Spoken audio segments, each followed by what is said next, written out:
Oké. Alles goed?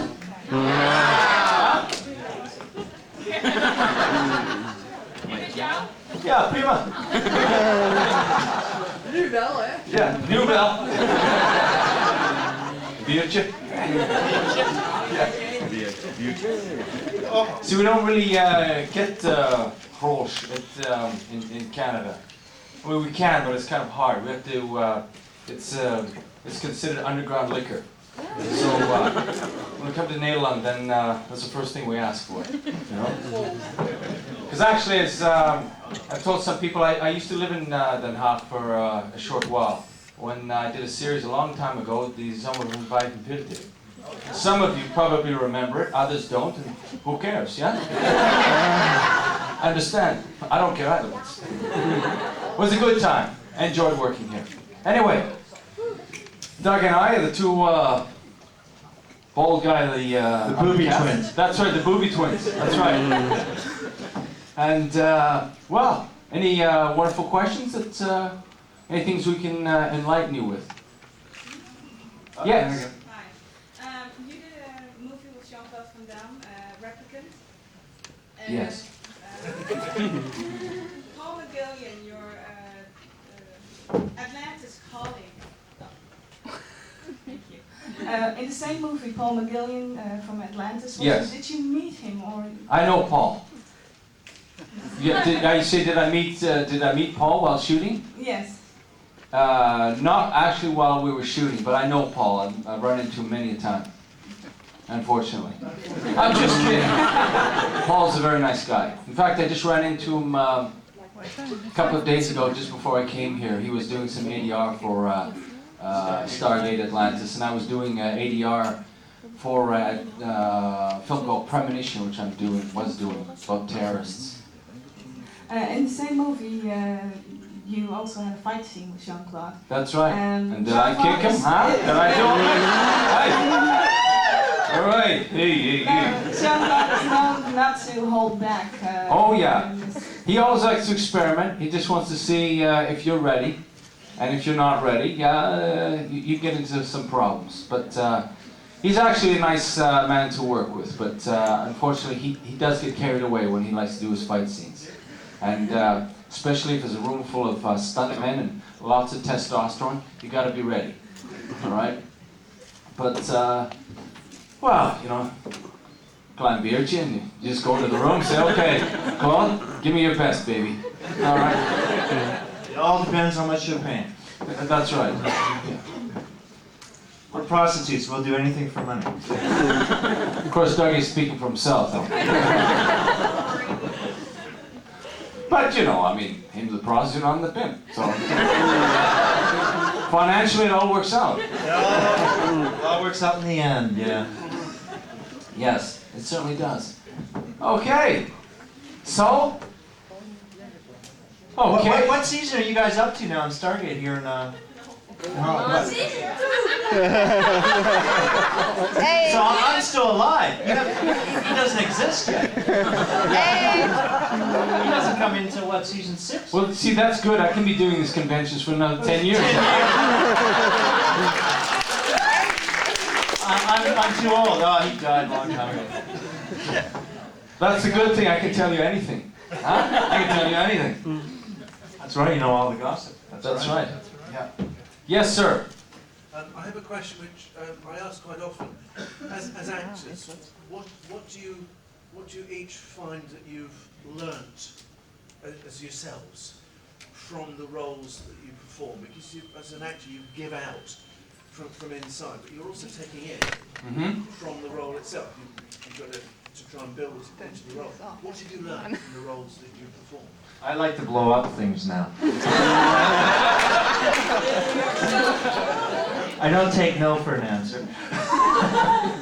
I love having a lot of goddesses around me. That's a good thing, yeah. Doug has a rather large appetite. Doug? Not as large as Christopher Judge.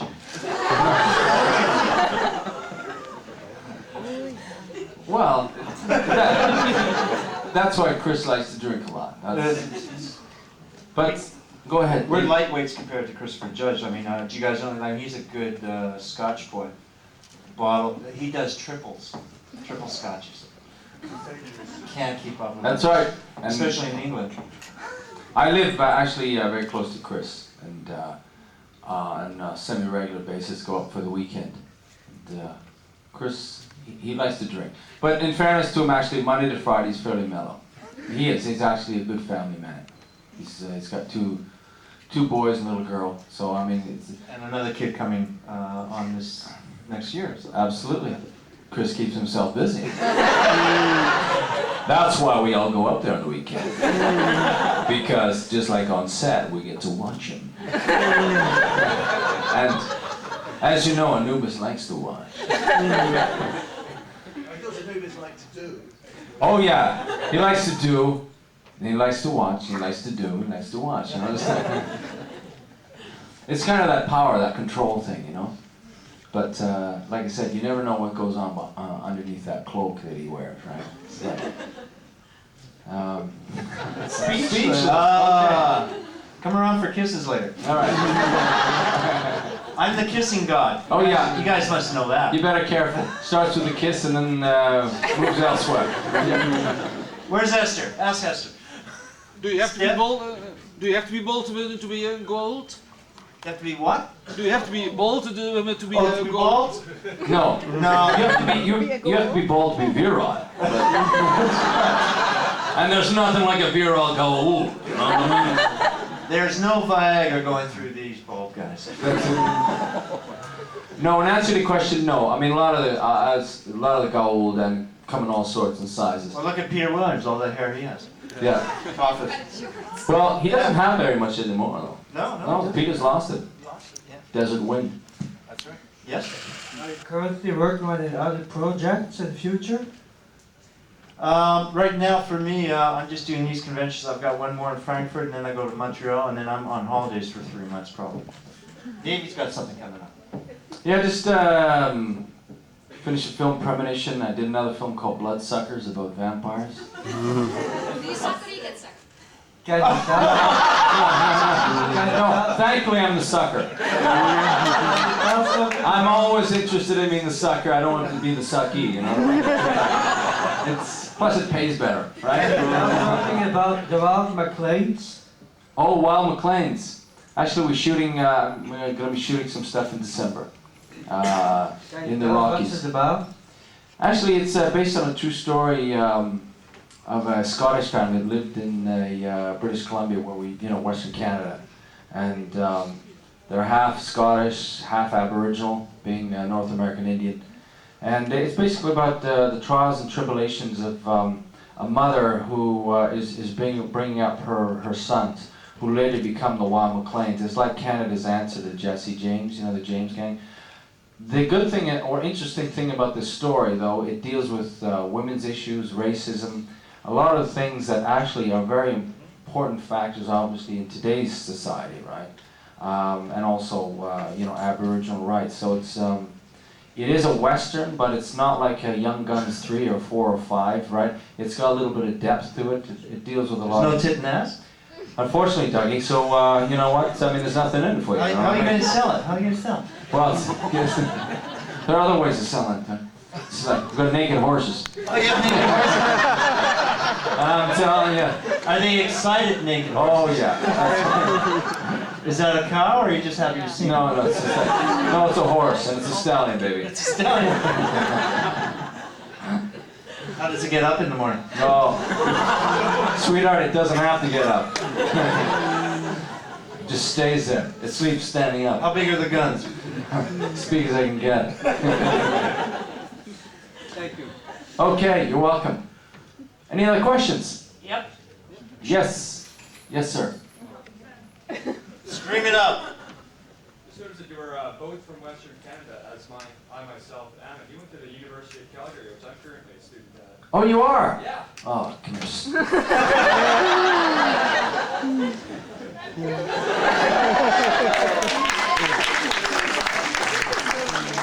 Hey, good countryman. Do you know it's snowing in Calgary right now I heard already? that. I heard that it was snowing in early October. My girlfriend was rather traumatized. See, that's one of the reasons I left. I'm one of the very few Calgarians who doesn't really skate or ski, right? Because when I was a kid, it's like, hey, you know, it's just like, it was too cold outside. You're playing basketball and volleyball. That's right.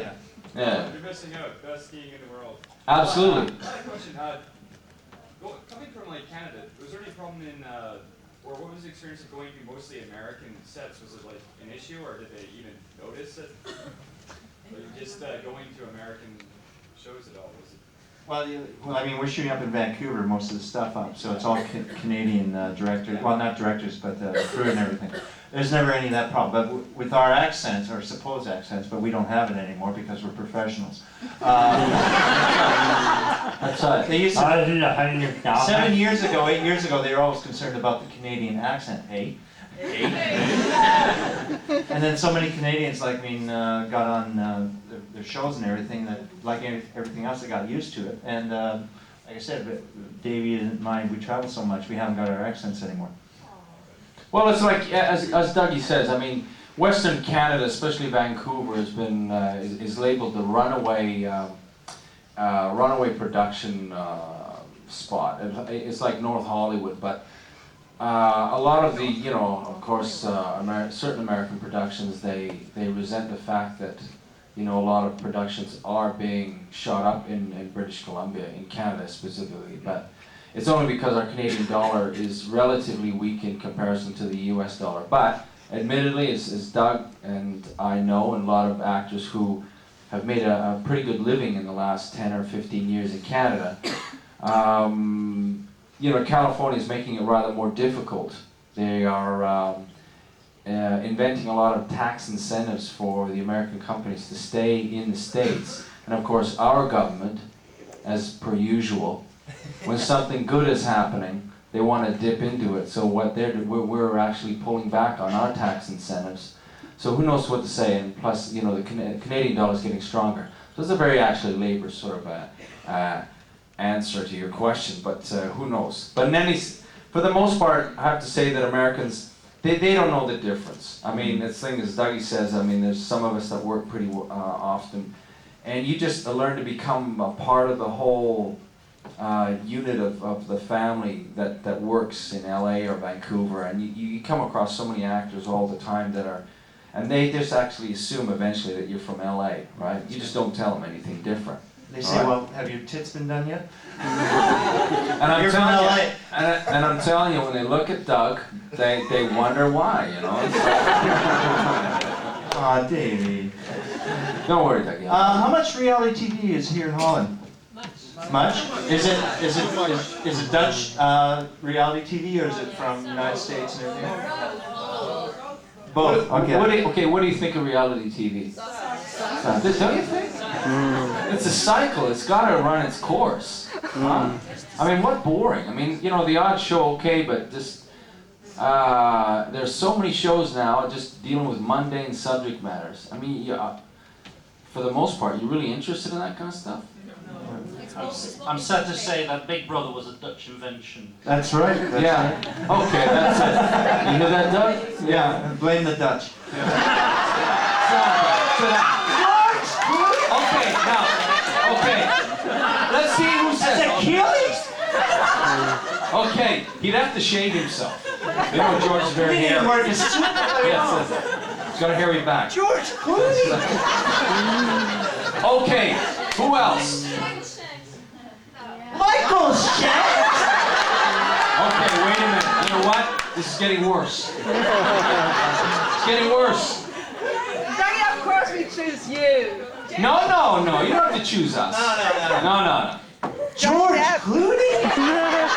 That's Helen of Troy here. Okay? This is Catherine de Medici.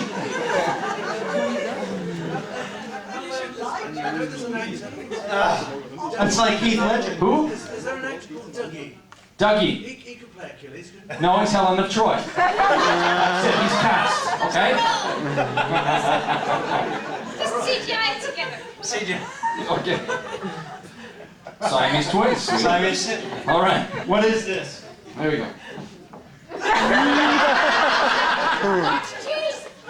No, it's a Canadian asshole. No, it's very clean and shaved. And it's very hard. It's very hard. George Clooney. Okay, Dougie, let's move on. It's good. We're going downhill.